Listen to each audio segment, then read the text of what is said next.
future husband, here's a few things you'll need to know if you wanna be my one and only all my life.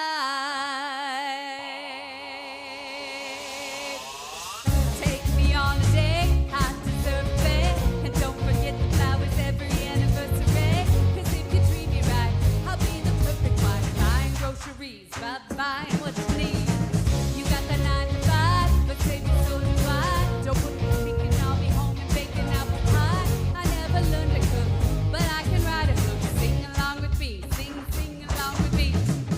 You gotta know how to treat me like a lady, even when I'm acting crazy. Tell me everything's alright. Dear future husband, here's a few things you'll need to know if you wanna be my one and only all my life. Dear future husband, if you wanna get that special loving, tell me I'm beautiful each and every night. After every fight, just apologize, and maybe then I'll let you try to rock my body right. Even if I was wrong, you know I'm never wrong. Why disagree? Why disagree? You know I've got to treat me like a lady, even when I'm acting crazy. Tell me everything's alright. Dear future husband, here's a few things you'll need to know if you wanna be my one and only all my life.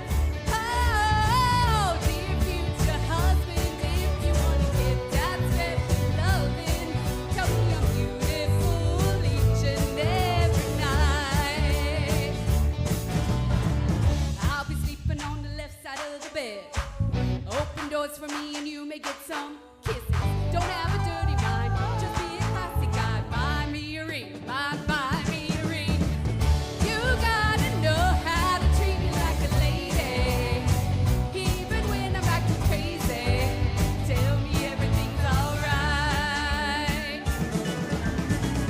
Dear future husband, here's a few things you'll need to know if you wanna be my one and only all my life. Oh, dear future husband, if you wanna get that special loving, tell me I'm beautiful each and every night. Your husband better love me right. How fun is that? A little Megan Trainor to get us started, because that's what we're talking about. We're talking about the future you. Whether that's the future you as a husband or a wife, or the future you as a friend or leader. You probably have some ideas of what you want the future you to look like, and today we're going to talk about how to get there. So stick around. Hey, my name's Macy, and we're so excited you're tuning in with us today. And before we do anything else, we would love to hear from you. And the best way to do that is to scan the QR code or fill out the form next to the stream and take a moment to tell us about yourself. And if it's your first time with us, you'll have a gift in the mail coming your way just for joining us today. Now, as you're filling that out, there's a lot going on around here and some really cool ways to connect over these next couple of weeks. First, if you're new or newer to Crosspoint and you're wondering what makes this place go and have questions about some of the craziness around here, I'd like to invite you to join us for a 1-hour session called Explore Crosspoint on Sunday, May 7th, right here at the Crosspoint campus. And we'll answer your questions and share about how you can get connected around this place when you're ready. Simply scan the QR code to register. Second, as part of the Future You series, we're excited to invite you to a 2-week Discover Your Strengths workshop where you'll have the chance to discover and leverage the unique strengths that God has wired into you, and how these can bring enormous value to your relationships, your workspaces, and your teams, pretty much your whole life. One of the cool things about this workshop is that you'll have a chance to complete the Clifton Strengths Assessment, as well as be trained in your strengths by a Gallup certified strengths coach. If you're interested in checking this out, scan this QR code. Spots are going fast, so register today. Last, We've got baby child dedications coming on May 18th and 21st and all weekend services. If you'd like to find out more about participating in this amazing moment for your family and your child's life, just let us know on your connection card or scan the QR code to register. One last thing, this Thursday is the Cinco de Mayo Eve after party right here at the Crosspoint campus after their Thursday early weekend service. If you're looking to make some connections around here and just enjoy a good party, we invite you to join us. We'll have chips and salsa, appetizers for everyone, and margaritas for the adults. We'd love to see you this Thursday. All right, we've got a great service for you today. And if you're like me, you probably have a lot of ideas on what you'd like the future you to look like. And believe it or not, God has some ideas on this too. So whether you're looking to make changes in a relationship or your finances, or maybe just becoming a healthier you, we're gonna talk about how to get there today. So before we head into the venue, here's a scene from one of our favorite comedians, Nate Bargatze.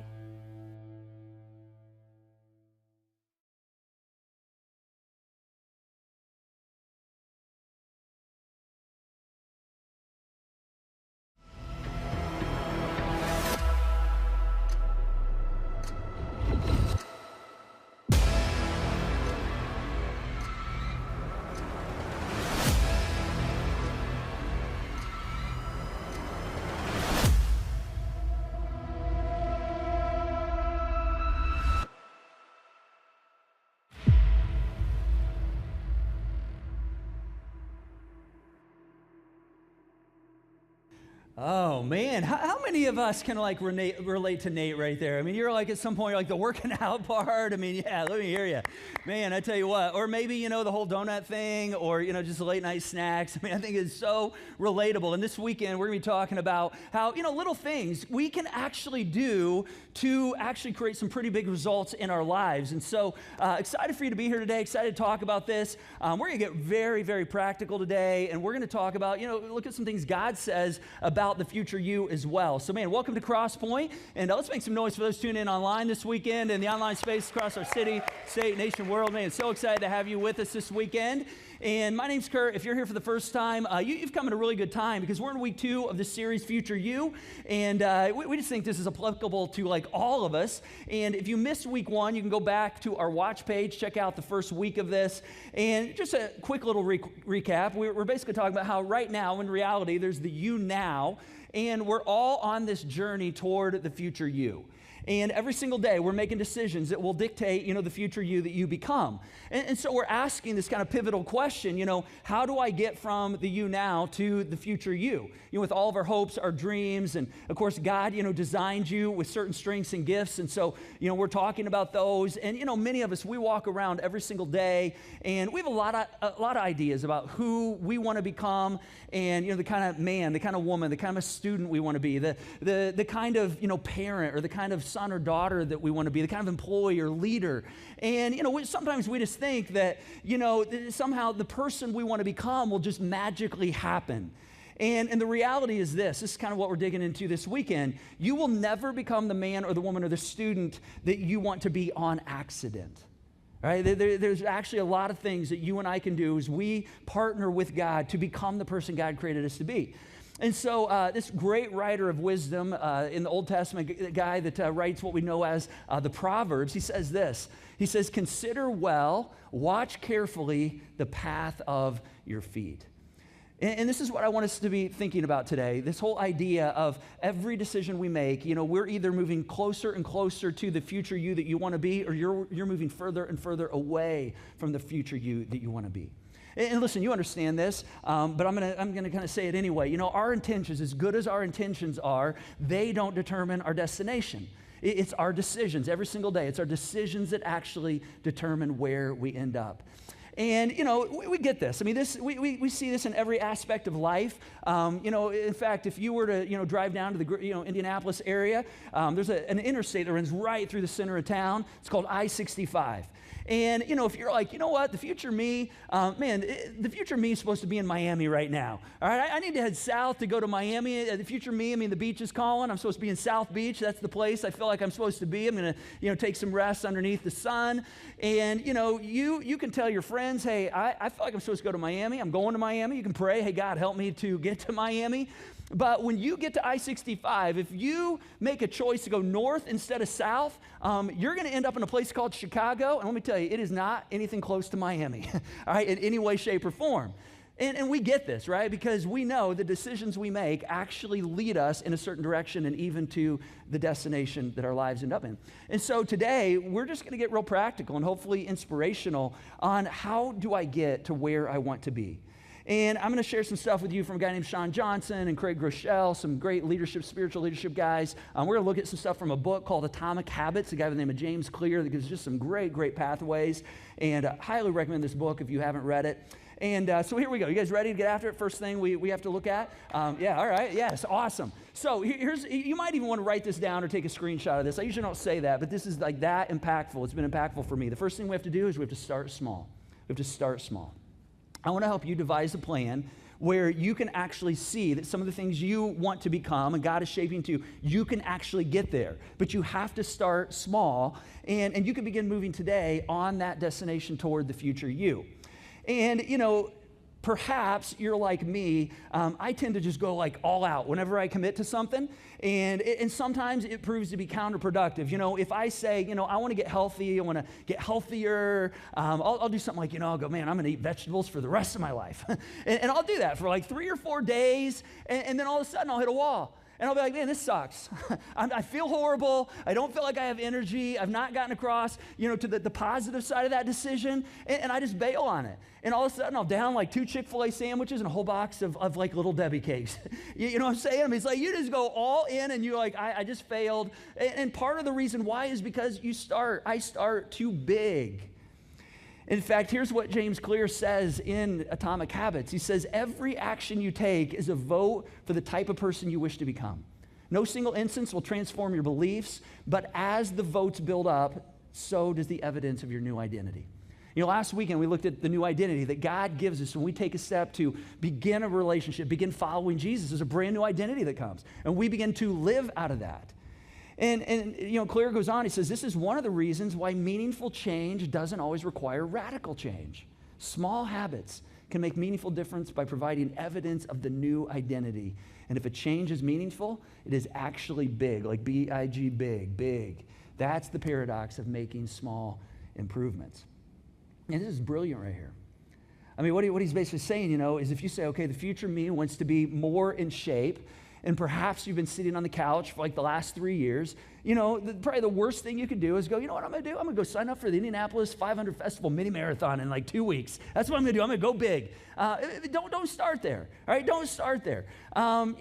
Maybe start with like random lunches. If I want to get healthier, instead of like, when I'm in a rush going through, the McDonald's drive-thru with a Big Mac and fries and supersizing it all, maybe start, choose a salad. Maybe start small. Instead of, going for the marathon or the mini marathon, maybe just start with like 10 push-ups a day. All right? Why is it that we often think, man, if I'm going to make impact, I have to go big. I could do 100 push-ups today. Just start with 10. And I know some of you are going, Kurt, I don't even know if I could do 10. All right, we'll start with 5. All right, just do 5. And you might be going, well, Kurt, I don't know that I could even do 5. Well, then, like, do a knee push-up. Do 1 knee push-up. All right? You might be thinking, well, I don't even know how to do that. So just lay on the floor and work on getting up one time, all right? Let's just start right there. Let's just go right down to the basics, start small, and see what begins to happen, all right? There's a power in starting small. In fact, I want us to get a little more encouragement and motivation from, this is a younger, by the way, Nate Bargatze right here. Take a look at this.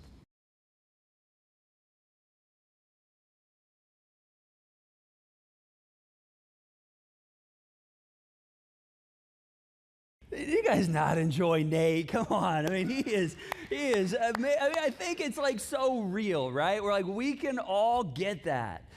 Start small. We just start small. I read an article recently about a guy who, get this, lost 100 pounds going to the gym for 5 minutes a day.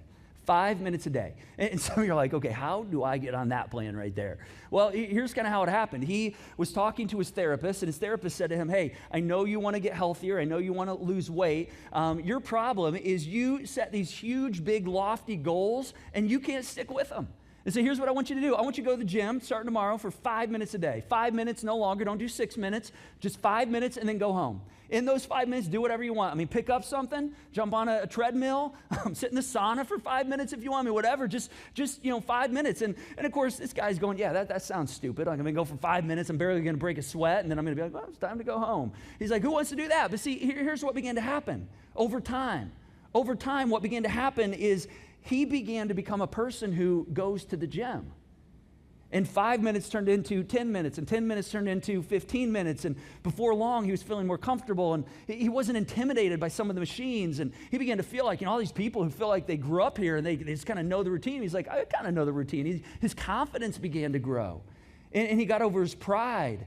And all of a sudden, he's like, yeah, I'm doing this. And all of a sudden, those small little steps, 5 minutes over time with compound interest, all of a sudden, that became like a massive change. That's 100 pounds. Because see, small decisions actually have the ability to create some pretty big impact. One of my hopes, for this series is that some of us might be going, gosh, I at the top of my list is I just want to get closer to God. I want to get closer to God. I want to wake up every single day with the confidence that God is with me and that, regardless of what I face, He sees me, He hears me, He knows what I'm going through. I want to have that kind of confidence. I want to help other people see that that's the kind of God that I have the chance to connect with. I want to help other people experience Him. And if that's where you are, I just say the same thing, start small. So many times we say, well, man, if I want to grow, I gotta do something big. I gotta, read the Bible in a year. Get on a read the Bible in a year plan, where I'm reading like 2 or 3 chapters out of, the Old Testament and Genesis, and then I'm reading a Psalm and a proverb, and, I just got to do it all. And like, you could do that, but it's like, when you do that, you might, if you start in Genesis, you might be entertained, because you got like naked people running around the garden, and then you got like brothers trying to kill each other, and then you got, some other brothers trying to kill their youngest brother. It's like TV drama made live, like right in the first book of the Old Testament. And then when you get to like Exodus, you might like go through that, because that's the whole like Charlton Heston, like, let my people go, moment. And so like, that's got some cool moments. But like, you get to the third book, man, it's like Leviticus, and it's like, kill me now. All right, it's like all the Old Testament laws, and you're like, none of this even pertains, half it doesn't pertain to us today. And you might get like, a few days in, or even, a month, and then you miss a day, and you just want to bag it. You're just like, I'm out. How many of us, and you don't have to raise your hand, but like, how many of us have ever started a reading plan? I'm going to read the whole Bible or a whole whole book in 1 month, and you start and you get like 4 or 5 days in, and everybody else is on like day 20 already, and you've missed a bunch of days, and all of a sudden you're just like, oh gosh, this just reminds you of everything else I couldn't finish, and all of a sudden you're like, yep, God's probably mad at me. God's like giving up on me. I can't do anything. No, just start small. Start small. Perhaps it's just like reading 1 verse a day, 1 verse. Maybe 1 paragraph, something small, something easy. Back when I did student ministry, working with students 7th through 12th grade in the early part of my ministry, we had this fantastic Bible we'd give students. We gave every student one. It's called the 1 Minute Bible for Students. It's fantastic. It's still available. If you want it for one of your kids, or you might even want to try it out, you can scan that. It'll take you to where you can purchase it. It was fantastic. It was like you'd read for 1 minute of some scripture, and then a 1 minute devotional. So it's 2 minutes a day. And these students, man, these students who were like trying to grow in understanding God, they would do it because it was bite-sized chunks for them. And I'll never forget a conversation with a parent one time who, kind of approached me and said, hey, Kurt, I get the idea and I like the heart behind this, but like, come on, seriously, aren't we like underselling our belief in our students? Don't we really think they could do like more than like a minute a day? Isn't that like setting a really low bar? I'm like, well, I don't know, call me stupid. I think it's pretty cool because they're actually doing it. They're doing it. They see that it works, it doesn't take real long. And they say, yeah, but I just felt like we should be expecting more out of our students. I said, well, perhaps. And so I just thought, I'm going to turn that around to you. And I said, well, how many minutes did you read in your Bible today? Oh, well, today wasn't a good day to do that. Well, okay, let's talk about yesterday. How was yesterday? Well, yesterday was a little rough, as well. Well, just give me a total on the week. Well, I mean, it just wasn't a good week. I'm like, well, listen, I think students reading 1 minute a day is better than you thinking I got to do this big job and I never do it because I just don't have time for it. See, listen, I'm not telling you to start small because some guy, that wrote a book called Atomic Habits says, hey, this is a good idea. I'm telling you this because this is actually what God champions as well. In fact, take a look at what the prophet Zechariah says. He says, do not despise small beginnings, for the Lord rejoices when he sees the work begin. Some of you are going, man, I want to get closer to God. Start with a verse a day. Start with just reading a paragraph to learn about his character. And you know what happens when you do that? I mean, God's up there watching you in heaven. He's like saying to everybody, hey, come around, look at this, look. Hey, let's throw a party. Look at her go. Look at him go. They're actually doing something they're going to stick with. Way to go. They throw a party because you're going somewhere. Start small. It's amazing what small little changes can actually lead to some pretty big outcomes. So the second thing is we have to schedule it. We have to schedule it. In fact, Proverbs chapter 21, this writer of wisdom says good planning, that's the scheduling part, and hard work, you have to be a little bit of grit, a little bit of effort into this, lead to, and look at this word right here, prosperity. You know what prosperity is? Prosperity is like good things. Prosperity is this idea of growth, this idea of thriving. I think that's something every single one of us wants. And we know how this works, right? I mean, if we don't get it on our calendar, it just doesn't happen. It's why for some of us, you've been talking about getting together with this one couple, going out to dinner for like 6 months. Hasn't happened yet because you've not put it on the calendar. It's why for some of us, we've talked about starting this workout plan and, you've been talking about for the last year and you've never taken it out of the realm of good intention to where you actually put it on your calendar. It's why some of us, we have all these good intentions, but oh my gosh, I want to spend time with God. I want to grow more and more, in understanding him. And yet, it's a good intention. It's just that we haven't put it on a schedule. We haven't, built it into our life. And so this is so crazy. In the book Atomic Habits, they talk about this research project that happened in Great Britain a few years ago, but with 248 people who said, hey, I want to get better in my health. I want to have better exercise habits. And so they split these 248 people up into 3 different cohorts, 3 different groups. And the first group was called the control group. And they said to this group, hey, we just want you to go out, exercise this week, record it, write it down. We'll circle back around at the end of the study. We want to see how you did. Ready, set, go. You guys got this. And then they got the second group together and basically said kind of the same thing. We want you to go and just exercise, record, what you do each time you exercise. But we're also going to give you some motivation. We're going to give you a few things to read, some things that help you see the benefits of what you're doing and why you're exercising and how it's going to help you live longer and all the things that come, beneficially with exercise. So, just record things, be motivated, and we're going to circle back around, right? Here we go. 1, 2, 3, go. But this third group was what I'm going to call the schedule group. In this group, they got the same presentation as the first 2 groups, but they also, after they were said, record your exercise, and then here's some motivation, here's all the health benefits. They also were given this sentence right here to finish before they left their kind of little, orientation. And again, you might want to screenshot this. This was so powerful. It was this sentence right here. During the next week, I will partake in at least 20 minutes of vigorous exercise on this day, at this time, and in this place. They said, before you leave, before you go, we want you to record what you do, but before you go, before you walk out right now, just fill in these gaps right here. What day, what time, what place are you going to do this? All right, and then record what you do. I'm telling you what, when they circled back around and began to get the results from this research, I mean, the results were staggering. So the first group, they said, hey, just go exercise, record what you do. Their execution of exercising at some point during the week was 35%. 35% of the people in that group exercised. The second group, who had all this motivation and, hey, record it, but here's all the positive benefits, about the same number. 35% of that group actually exercised at least one time that week. But the third group, who were told, hey, pick the day, the time, the place we're going to do this. This is amazing. Look at this. 91% of that group actually exercise one time over the next weeks. Because there's something powerful about scheduling and making a plan and saying, hey, here's what I'm going to do. What if this all started tomorrow? What if tomorrow we just said, I'm gonna schedule my day. I'm gonna start my day at 6:30, get my alarm, set my alarm 6:30. I'm gonna pop up, have coffee going, go down, make coffee at 6:35, do 10 push-ups, 10 sit-ups perhaps, while I'm waiting for my coffee. As soon as it's done, I'll go sit in a chair, talk to God for a couple minutes, maybe read a verse. By 6:50, man, I'm up getting showered and I am on with my day, and you might have just started your day in an entirely different trajectory that's gonna affect the future you. Simply by just scheduling it. So we start small, and then we schedule it, and then here's the third thing. We have to stick with it. We have to stick with it. Craig Groeschel, he says this. He says, successful people do consistently what other people do occasionally. Successful people do consistently what other people do occasionally.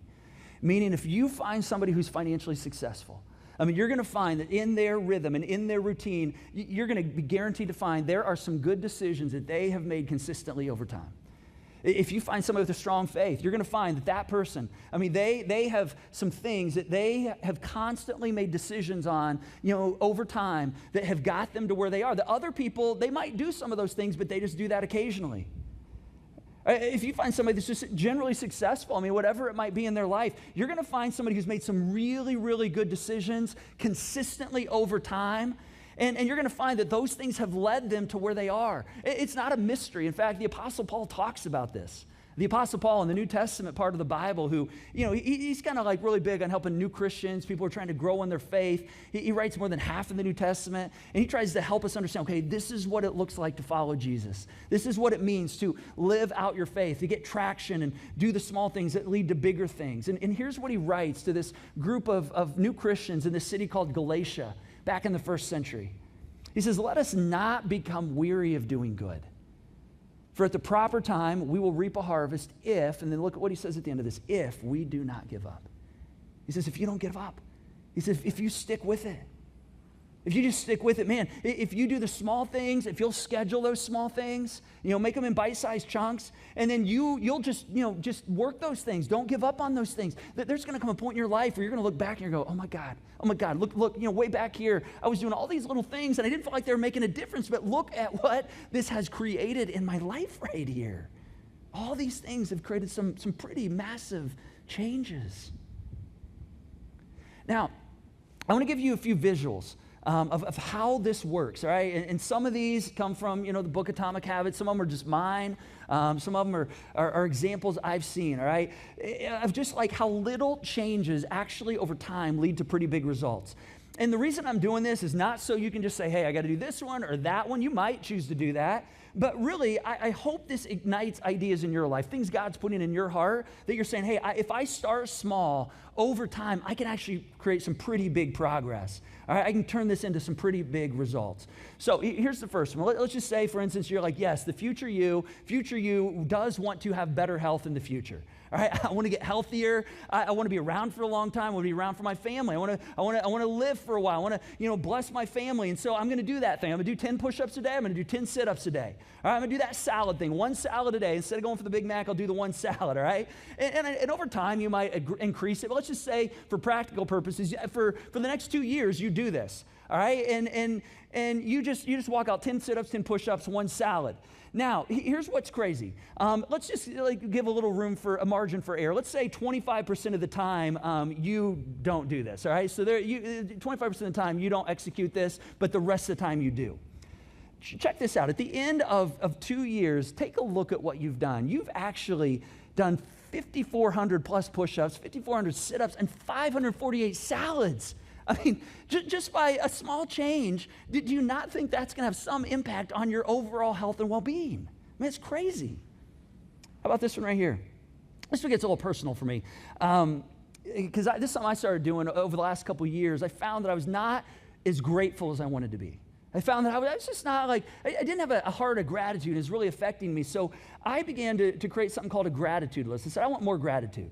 And so, 3 days a week, I would begin to just write down 10 things that I was thankful for. And then I'd write a one sentence, to God, thank you, God, for this, or whatever it is, my family, or this experience, or how you came through, whatever it might be. And just whatever I was seeing, whatever I was experiencing that particular day. And I'll be honest, some days I didn't feel like it. Some days I felt just like I was in the blahs, and I just couldn't see past my nose, and yet I still do it. I just say, hey, God, here's what I'm thankful for today. And, 3 days a week, if you were to just implement this, I do it usually Monday, Wednesday, Friday's my day off, Friday. And, if 3 days a week you did this, but a margin error, maybe 25% of days, you don't write something down. Look at what kind of impact you can have over the course of 2 years. You would actually write 234 entries of gratitude with over 2,300 items that you are thankful for. You're going, oh my gosh, God, thank you for this. Do you not think your heart would be like filled with gratitude? You go, oh my gosh, God, thank you for all the goodness you bring into my life. We talk a lot around here about being generous, about, being generous with our finances. And of course, we just came off a new initiative, which, many of us are super excited to be a part of just fueling what God is doing. And, and there's a whole bunch of us that are just excited about that. And some of us, many of us were like, I want to be known as being generous. I want people to look at me and go, man, that's a person right there with their life. I mean, not just with their time, but with their finances. Man, they're fueling what God is doing. They are helping heaven be more crowded eventually because they're helping people find their way to God. They're fueling what God is doing. All right, they're making a difference with their resources. That's just who they are. That's part of their identity. And I know for some of us, we want that. We want to have that identity. We want to be seen that way, but we've just never got around to tithing or, percentage giving or giving in any way, shape, or form. And what if you just stopped, talking about it? What if you stopped, saying, well, eventually when I, get to a certain place or, someday I hope I can be generous. I want to be generous, but someday I hope I can start. What if you just scheduled it? What if you just went to the CrossPoint website, to the Give button or the CrossPoint app and hit give and said, I'm going to, the next paycheck that I have coming in, I'm just going to begin tithing. 10%, God says 10%, I'm just going to give that, return that to God, and I'm going to automate it, and I'm going to do that, and for a couple months, you might go, I just don't know if it's doing much for me, but I feel good about the fact that I'm being generous with God, but you may not even feel it financially, I don't know. But you're going to be able to test one of the things the prophet Malachi actually invites us to test God on. One of the only times you're invited to test God. He says, bring the whole tithe into the storehouse. And he says, test me on this. Test me on this. See if I'll not throw open the floodgates of heaven and pour out so much blessing into your life, there's not going to be enough room to store it. I can't tell you how many people over the 15, 16 years of CrossPoint have taken this seriously and said, man, there's just going to a point where I'm like, okay, it's time for me to just stop talking about it, do it. I'm going to schedule this. I'm going to start tithing. And 2-3 years later, they're going, oh my gosh, I had no idea. I just started and I'm looking back now and I can't believe the blessings, the ways God has provided for me. It's amazing. I know some of us, you're sitting here going, Kurt, I don't know that I could do that. I used to understand my financial situation, and I don't know that I could tithe 10% if I wanted to. I don't know if I could do 5%. No problem. Let's just go back a bit to where we started a few minutes ago. What if you start small? All right, what if you go to the app, to the CrossPoint website, the Give button, and you set up a recurring giving for, say, 2%. Average income in Hamilton County, 2% of that would be about $30 a week or $60 every 2 weeks. And you said, okay, I'm just going to automate that. I'm going to start at 2% and just see, I'm going to start small. And you know what's going to happen over those 2 years? You're going to have over 50 times. You're going to go, oh my gosh, I'm building into the kingdom. And look at what that's going to total. You might go, man, I don't know if I'm making a difference. I don't know if it's doing anything. You're going to give over $3,000 into fueling, helping people find their way to God, helping heaven be more crowded when we all eventually get there, all because you started small. And no longer are you going, man, I hope one day I can be generous. I hope I can be known as somebody who's generous. No, you just took the step to start it. You are now. That's your identity. See, when we start small, it begins to change things. Let's talk about relationships for just a moment. If you're married, you probably have said at some point, man, I want to be a better spouse, better husband, better wife. I want a better marriage. I don't even know where to start, but that's what I want. And let me get real personal on this. What if I prayed for my wife, Julie, every single morning for 2 minutes? Just 2 minutes. Hey, God, I know, what's going on. Julie's, facing today, some of the decisions she's making, the people she's, trying to coach, work with. Just guide her in that. God, will you help her as she's trying to be a great mom and a working mom to be able to balance that tension? I know there's a lot of tension in that. God, her hopes, her dreams, the things she's trying to work toward. Will you just just kind of help encourage her in this today? Just 2 minutes a morning. And then we have this little thing that we do when we leave where I give her a kiss and we say, I love you. But what if it went just a little bit beyond I love you to I love you because. Not just I love you, I love you, I love you, I love you. But it's like I love you because you know what? You have been so graceful with me over the past few weeks. I love you because of that. I love you because of the way you build into our kids. Let me just tell you, thank you. I love you because of that. I mean, just little bitty things. Don't even take much, maybe a minute. So you got 2 minutes of praying and a minute extra of saying, I love you because. And you may not even feel that much different, but look at this. If you miss 25% of the days over 2 years, this is what happens over 2 years, though. You've just prayed for your spouse 548 times. You've just said, I love you because 548 times. I mean, do you not think your marriage would be in an entirely different place if you did this, 75% of the time over the next 2 years? I mean, it's hard to stay angry with someone who you are praying for that frequently. It's hard to be bitter towards someone, that you're praying for. Hey, I want you to be with them today. I want their plans, their hopes, their dreams. Man, God, would you just encourage them in that? I mean, that's amazing. Last one. Let me give you one more here. Perhaps the most important one, because I hope some of us, we're at the place of saying, God, I just want to be closer to you. I want to be closer to you, God. And God's invisible, and I don't even know how I'm supposed to connect with him. And, I've got all these issues and problems that, here in my life. I don't even know how this works. But what if you just said, God, I want to be closer to you. And so I'm going to spend 2 minutes every morning just talking to you, just sharing a bit about what's going on in my life. I'm going to maybe spend a minute, reading a verse of the day. I'm going to do that for a few weeks. I may not feel a lot over 2 weeks, 3 weeks, but it's obviously going to give me some insights. But I tell you what, you begin to do that for 2 years, even if you miss, again, room for error here, you miss 25% of the days. If you do that, look at this, over 2 years, you've just spent 548 conversations with the creator of the universe.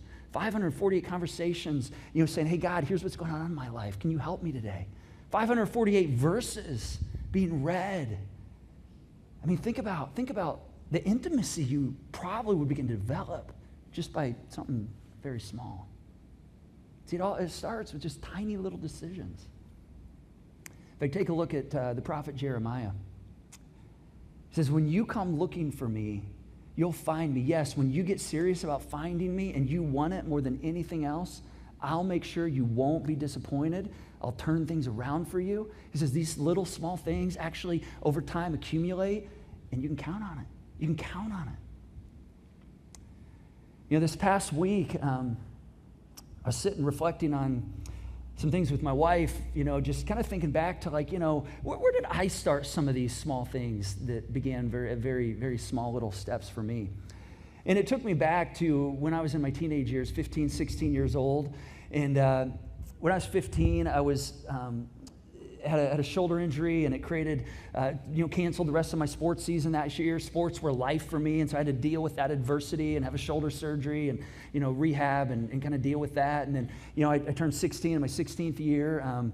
Lost one of my best friends who was the captain of our football team, and he was starting quarterback as a sophomore. Our basketball team, our baseball team, died in a car accident. I mean, I had to deal with the grief and just, processing through that. And then, a year later, I ended up with another shoulder injury that resulted in a surgery, pretty much ended my sports career. I mean, it kind of, ended any hopes of that in college. And man, that season was a dark season. It took a lot of soul searching.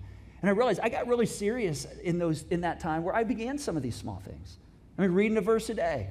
Just praying for a little bit of time before I went to school. It was one of the first times I gave a message to a group of people. I was the captain of the basketball team my junior year, and the Fellowship of Christian Athletes group said, hey, would you come speak to our group of athletes, And I'm like, sure. And I thought I gave like a 30-minute message. It ended up being like 2.5 minutes. I mean, that's how it just shows you. I mean, I thought it was really big, but it was just a small little message. It was one of the first times I told my story of faith. And all these itty-bitty little decisions that 34 years later have turned into like some of these things that have been massive things to get me through massive seasons over the last few years. Compound interest over time. So powerful. Here's what C.S. Lewis says about this. He says, good and evil both increase compound interest. That is why little decisions you and I make every day are of such infinite importance. The smallest good act today is the capture of a strategic point from which a few months later, you may be able to go on to victories you never dreamed possible. I mean, this is why God says, don't despise the small beginnings. Don't despise the small beginnings. Our production team, they created these dominoes this week. Doesn't this look amazing up here? These dominoes are like life-size dominoes, and they've been working on this week. And you know what the crazy thing? This is a beautiful image of compound interest right here. And there's 10 of these, including the one I have in my hand, 10 dominoes right here. If this would extrapolate on, for 14 more dominoes out, if we would have built 14 more past this end one right here, do you realize how tall this would be? That one would be the height of the Empire State Building. That's how much over time compounded interest increases. Now, I want us to think about this for a moment. If this little domino, this normal plain-sized domino, if this is the future you right here, all right, this is the future you, and you say, you know what, I'm going to do some small steps. I mean, I want to be a healthier me. I want to have some six-pack, man. I'm going to start working out this week. I'm going to start doing sit-ups, push-ups. I'm going to do it for 1 week and see if that really gets me to where I want to be. Oh my gosh, it does nothing. It does nothing. If you say, hey, this is the future, you right here, and I want to, grow in, being generous. I want to be known for being generous. And so this month, I'm going to start percentage giving. I'm going to try it for 2 times, and I'm going to see, what that does and see what kind of walls that knocks down. Again, it does nothing. I mean, it has no impact because it's so small. If you say, well, gosh, God, I want to get closer to you, and so I'm going to start this week. I'm going to start praying a couple minutes a day. I'm going to start reading. I'm going to see how I'm doing at the end of the week and see if I want to continue on, see if I feel anything, if I got to where I want to be. I'm going to tell you, if you do it for like 7-8 days and you say, I want to have a big faith, it does not have the momentum, the energy to actually really do anything. But see, here's what's crazy. This is where God says, don't despise small beginnings. Because all it takes is a small step. I mean, all it takes is a small step. He says, hey, I want you to come, and I want you to just come, spend some time with me. And as you kind of schedule that into your life, and as you do small things, I mean, the things I'm putting on your heart, just know that over time, I mean, as you repetitively do those over time, and you stick with those actually have the ability to knock down some pretty big things. Check this out. Watch this. Oh! Whoa, how about that? Whoa, that is amazing. All right, hey, let's go ahead and stand to our feet. I want to pray for us. Right now. God, I just want to thank you for having plans and purposes for our lives. And I know some of us, we're in here, we feel like we've got some pretty big walls that we're facing right now, some pretty big giants. Man, God, I just pray that you would help remind us that you are a God who carries our anxieties. You're a God who can take on our worries, who can break things that are holding us down. God, I just pray that you can bring a healing to wherever there's illness. God, I pray that you would carry our depressions, God. Some of us, we just feel like we got some massive walls, and you have the ability. Just encourage us. I pray that you inspire our hearts today, God, to see that when we do the small things, they can actually lead to big things. God, perhaps the very first domino that needs to fall for some of us right now is just taking the step of faith to trust you, Jesus, as our Savior. And that's the very first one. We just never taken that step. And it seems like a small step, but that small step over time leads to some pretty big change. And so if there's any of us right now that just are like, yeah, man, I've just never taken that step. I want to take that step. I'm feeling that in my heart. I want to have the kind of God that sees me and knows me. And I know Jesus, he died for me. I want to receive what he has in store for me. You can just say yes to that right now. That can be the first domino that falls and that identity changes. And you need to know that there's something that's going to begin in you that will never, never stop. And so, God, I just pray that you build us right now. Whatever we've got on our minds that we need to get after this week, build our confidence that the small steps we're taking can actually accomplish some pretty big things over time. Thank you, Jesus. Thank you for doing this kind of work in us. We pray these things in your character. Amen.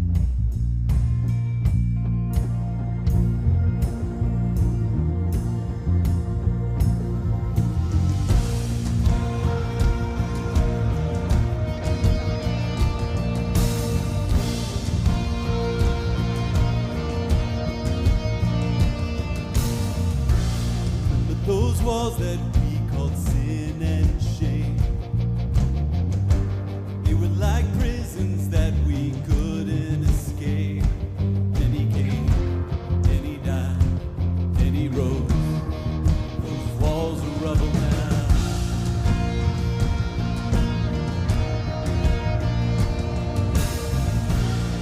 Those giants we called death and grave, they were like mountains that stood in our way.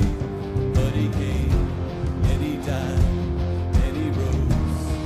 Those giants are dead now.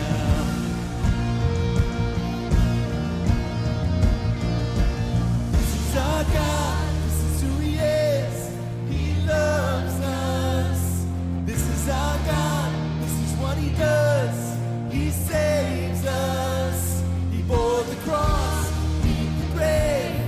Let heaven and earth proclaim. This is our God, King Jesus.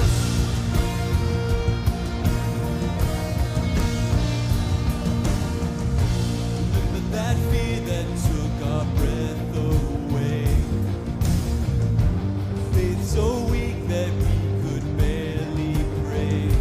But he heard every word, every whisper.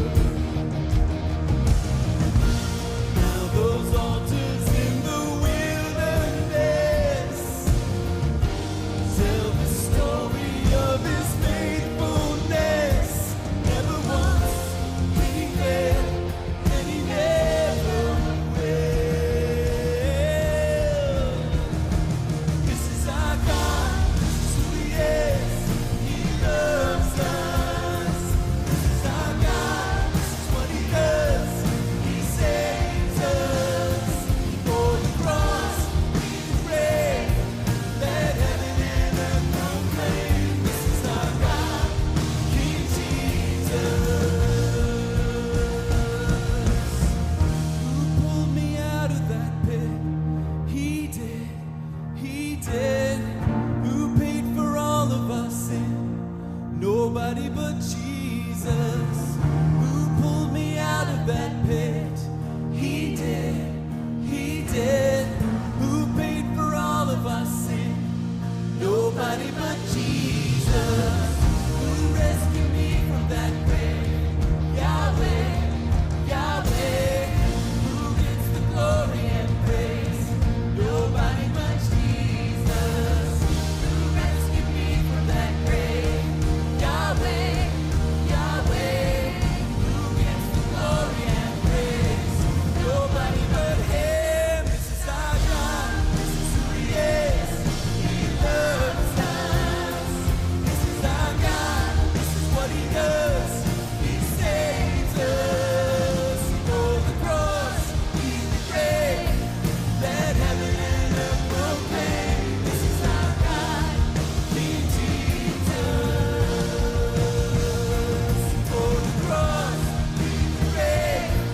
Let heaven and earth proclaim. This is our God, King Jesus.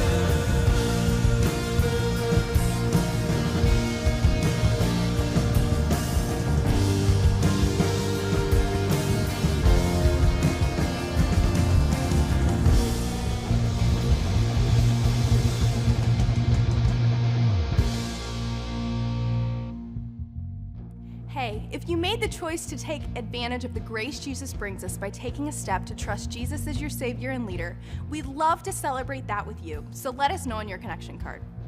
Now, if you'd like someone to pray with you today, simply text the keyword "need prayer" to 317-834-7373, and our prayer team will be in touch with you. And if you're a giver, I just want to thank you. You make all of this possible with your generosity through the Joy Box. And if you want to become a giver, you can go to the Give button at the top of the screen or crosspointweb.org/give, and know that when you do that, you are empowering this message and all the goodness that comes out of this place. And you're investing in making heaven more crowded. That's pretty cool.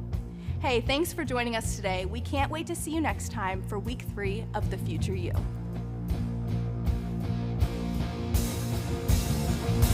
This is our God.